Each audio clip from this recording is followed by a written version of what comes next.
So nobody likes losing money in the market, but it is a necessary part of the game. You can't have wins without having losses. Nobody has a 100% win rate.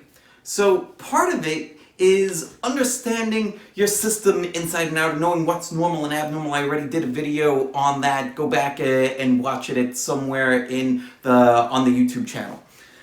But you also need to understand your position sizing and how you're going to manage your risk. So let's say you really believed in an idea, right? How much would you go in on this idea? Would you take your entire trading account and put it in? Would you mortgage your home? Right? Like, would you start borrowing money from your friends and family? Would you start maxing out credit cards? A lot of people did that when Bitcoin was going to the moon, right? It was going to go to, what were people saying, like 100,000, right? Well, when it was around 15, 17, or 20,000. And it's insane, right? So what you need to do is think about how much capital do I want to risk on this position? Well, what happens if this goes against me? You need to think about it from that perspective first. Not just think about like, well, what's the potential gain that I can make, but also think what can happen if this loses, well, if this turns into a loss, and where will I cut my loss short, right? Like, if you look at any of the professional traders, any trader, any of the market wizards, right? If you go back and read Jack Schwager's book series, Market Wizards, fantastic book series, recommend it to everybody. If you look at any of them, every single one of them say that you've got to cut your losses short, right?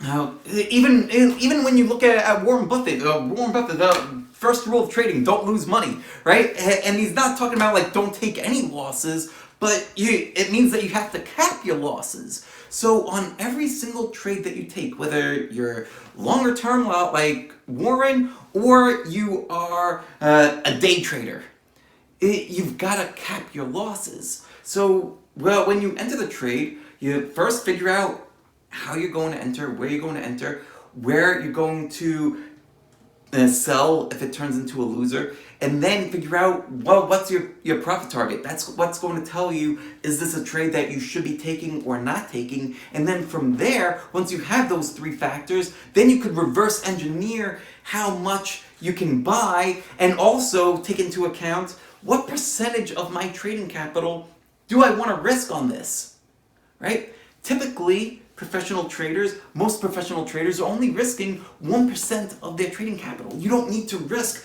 your whole thing, right? Like, you might have the majority of your capital in a single trade, but that doesn't mean that all that capital is at risk. So let's say there's this stock, you buy it at 100, and your stop loss is at 95, right? So if it falls to $94.99, you're gone, right? Your loss is capped at $5 a share. Now, you'll be able to buy a certain number of shares based off of that math right there. But let's say instead of 95, you wanted to exit that trade if it falls to 97.